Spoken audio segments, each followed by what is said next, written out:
Hello everyone, welcome back on my YouTube channel biology village. और हम बात करेंगे इम्पॉर्टेंट क्वेश्चंस जो कि plant fibres, sources of the fibres, उनके industrial as well as daily use में जो उनके एप्लीकेशंस हैं उनके बारे में और उनकी कुछ क्वालिटीज़ के बारे में बात करेंगे। Plant fibers is important significant part of the economic botany and that obtained from the different kinds of the plant like gymnosperms and angiosperms, especially dicot plants and monocots also। तो guys हम देखते हैं question number 1 से start करते हैं कि which chemical component in the fibre contributes to the stiffness and rigidity of the cell wall. मतलब जो फाइबर्स हैं उनकी सेल वाल की जो स्टिफनेस और रिजिडिटी है उसके लिए कौन सा केमिकल रिस्पॉन्सिबल होता है, क्वेश्चन में ये पूछा गया है। और ऑप्शंस में है pectins, prolines and hydroxy proline. Proline एक अमाइनो एसिड्स होता है गाइस, प्रोटीन का पार्ट होता है। लिग्निन एक कार्बोहाइड्रेट होता है, बोथ ए एंड सी, मतलब पेक्टिन एंड लिग्निन। तो गाइस जो करेक्ट आंसर है वो यहाँ पे आपका है लिग्निन। लिग्निन की वजह से फाइबर की स्टिफनेस और रिजिडिटी मेंटेन होती है। क्वेश्चन नंबर 2 में हम बात करेंगे कि in which of the following pair of the fibre belonging to the synthetic fibre obtained from the petrochemicals. Guys हमने आपको बताया है कि जो हमारा टॉपिक है, जो सिलेबस है, वो प्लांट फाइबर्स की बात करता है, बट कुछ इंडस्ट्रियल फाइबर्स भी होते हैं। मतलब है कि वो different sources like in mineral से प्राप्त होते हैं, एनिमल से प्राप्त होते हैं और प्लांट से प्राप्त होते हैं।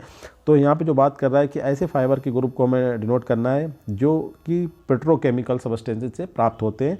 तो नायलॉन एंड सिल्क। तो गाइस सिल्क आपको पता है रेशम एनिमल हो गया, जो रेशम का कीड़ होता है, इंसेक्ट होता है, जैसे कि मलबेरी प्लांट पे ग्रो करते हैं। दूसरा है पॉलिएस्टर्स एंड वूल। आप समझ सकते हैं वूल, इसमें देखिए पॉलिएस्टर तो केमिकल है बट वूल आपका एनिमल प्रोडक्ट है, तो ये भी थोड़ा सा डिस्टर्ब हो गया। इसके बाद आता है एक्राइलिक्स एंड पॉलीप्रोपाइलिन्स, ये दोनों केमिकल्स हैं। उसके बाद एस्बेस्टॉस एंड सीसल। देखिए सीसल एक प्लांट का फाइबर है, और जबकि ऑप्शन सी में देखते हैं एक्राइलिक्स एंड पॉलीप्रोपाइलिन्स, ये जो है दोनों ही सिंथेटिक फाइबर्स के एग्जाम्पल्स हैं गाइस। तो करेक्ट आंसर यहाँ पे है आपका सी, कि दोनों ही जो पेट्रोकेमिकल से प्राप्त केमिकल सिंथेटिक फाइबर्स हैं। क्वेश्चन नंबर 3 में हम बात करते हैं कि commonly soft fibres are known from their names as. मतलब सॉफ्ट फाइबर के दूसरे नेम क्या हैं? Bast fibre, stem fibre, extra xylary fibres, all of the above. तो सॉफ्ट फाइबर जो होते हैं गाइस, उन्हें हम बास्ट फाइबर भी बोलते हैं, स्टेम फाइबर भी बोलते हैं, और वो जाइलम के अलावा दूसरे पार्ट से मिलते हैं लाइक फ्लोएम, कॉर्टेक्स, बार्क। तो इस ये होगा एक्स्ट्रा जाइलरी की जाइलम के अलावा दूसरे पार्ट, जाइलम के बाहर जो पार्ट प्रेजेंट होते हैं उनसे मिलते हैं, तो इन्हें हम एक्स्ट्रा जाइलरी फाइबर्स भी बोलते हैं गाइस। तो करेक्ट आंसर होता है आपका डी। नेक्स्ट क्वेश्चन में बात करते हैं कि in which of the following is true regarding the soft fibre के बारे में कौन सा कथन स्टेटमेंट ठीक है? तो मोस्टली सॉफ्ट फाइबर जो होते हैं, such fibre derived from the stem of dicot plants found associated with phloem, pericycle and cortex, flax, jute, hemp, kenaf, roselle and ramie are the sources of soft fibres, all of the. बहुत ही अच्छी information है students की जो soft fibres होते हैं वो आपके मोस्टली जो होते हैं डाइकाट प्लांट के स्टेम से मिलते हैं। और सॉफ्ट फाइबर्स हैं तो अदर देन जाइलम, तो जाइलम के अलावा कौन से पार्ट होते हैं? फ्लोएम, पेरिसाइकिल एंड कॉर्टेक्स, जो जाइलम के बाहर लोकेटेड होते हैं। अगर हम किसी ट्री ट्रंक को देखें तो जाइलम के बाहर जो पार्ट होते हैं फ्लोएम होता है, पेरिसाइकिल होता है और कॉर्टेक्स होता है। सबसे बाहर कॉर्टेक्स होता है, उसके अंदर पेरिसाइकिल और उसके अंदर फ्लोएम। और कुछ एग्जाम्पल्स हैं जैसे jute, flax, hemp, kenaf, roselle and ramie, ये सभी जो है सॉफ्ट फाइबर के एग्जाम्पल हैं गाइस। तो जो करेक्ट आंसर है वो है डी। ये सभी स्टेटमेंट जो है about the soft fibres are completely correct. अब आता है question number 5, China grass is the common name of which fibre crop. किस फाइबर क्रॉप को हम चाइना ग्रास भी बोलते हैं?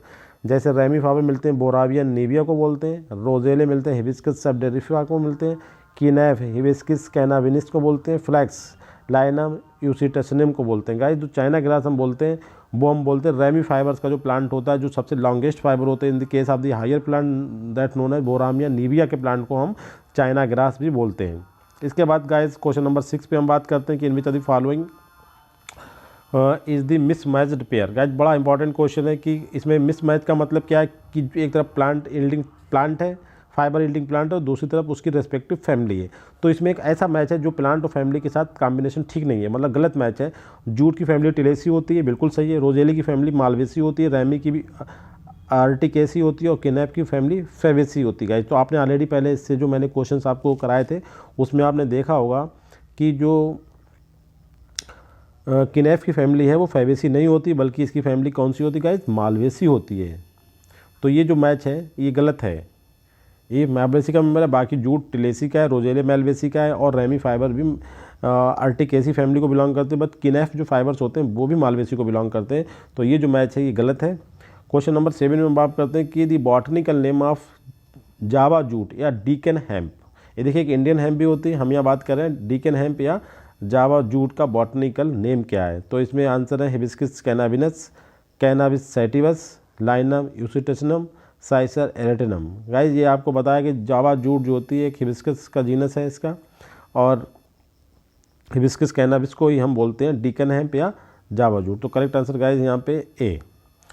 क्वेश्चन नंबर 8 में है कि in which are the following fibre crop belonging to family Urticaceae को कौन सी मतलब फाइबर क्रॉप जो है बिलोंग करती है, आप ऊपर देख सकते हैं रेमी, ये रेमी यहाँ पे कहाँ पे है, देखिए guys correct answer D. Ramie fibre जो होते हैं बिलोंग टू अर्टिकेसी फैमिली, जबकि जूट की फैमिली टिलेसी होती है, फ्लैक्स की दूसरी होती है, सीसल की भी डिफरेंट होती है, बट रेमी फाइबर जो बिलोंग करते हैं वो अर्टिकेसी फैमिली को बिलोंग करते हैं।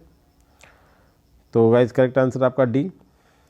क्वेश्चन नंबर 9 में हम बात करते हैं कि soft fibre manually separated by a process in which fibres are freed from other stem tissues through microbial activity is known as. कहने का मतलब है सॉफ्ट फाइबर को एक दूसरे से सेपरेट करने वाली एक माइक्रोबियल प्रोसेस का नाम क्या है, bleaching, retting, scraping, all of the above. Guys यहाँ पे मैंने बताया था 3 प्रोसेस होती हैं, एक सॉफ्ट फाइबर को अलग करने के लिए, एक हार्ड फाइबर को अलग करने के लिए और एक सरफेस फाइबर को अलग करने के लिए।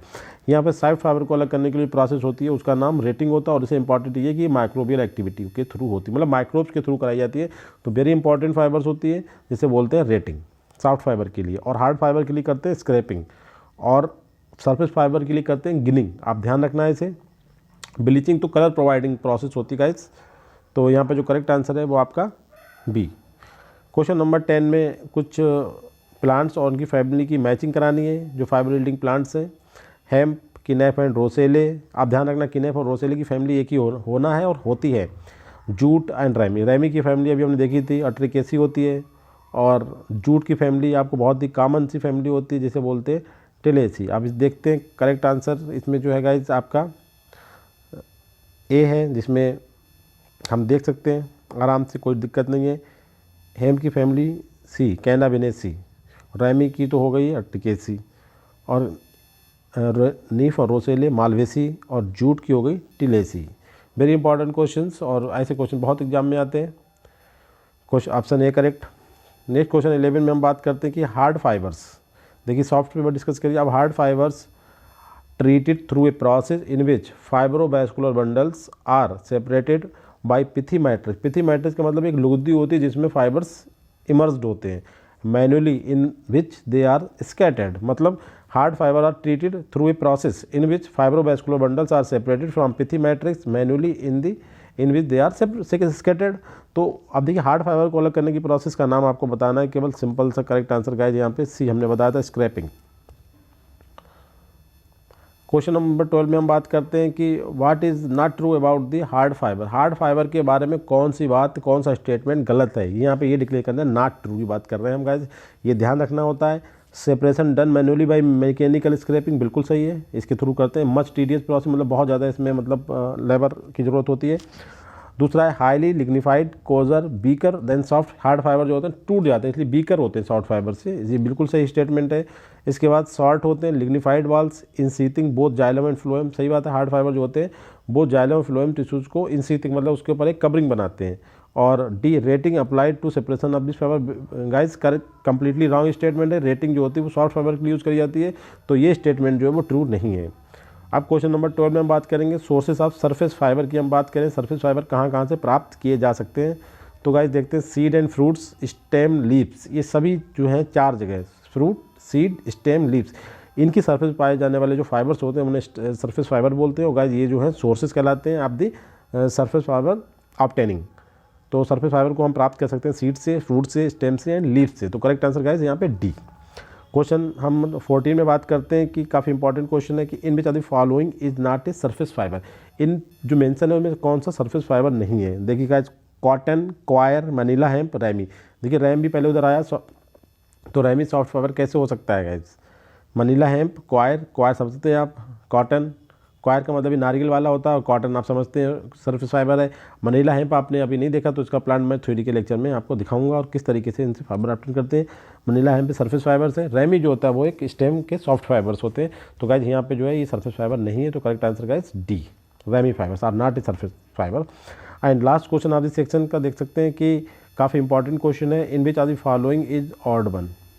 देखिए ऑड वन का मतलब यहाँ पे किस तरीके से आप निकालेंगे। पहले तो ये कि ऑड वन किस पर्सपेक्टिव से हम छाट रहे हैं, सेपरेट कर रहा है। In which are the following is odd one, ginning, retting, scraping, bleaching. देखिए गाइस 3 प्रोसेस जो हैं इसमें सेपरेट करने की प्रोसेस है, फाइबर्स को अलग करने की प्रोसेस है। ये करी जाती है सरफेस फाइबर के केस में, और ये रेटिंग करी जाती है सॉफ्ट फाइबर के केस में, और स्क्रैपिंग करते हैं हार्ड फाइबर के केस में।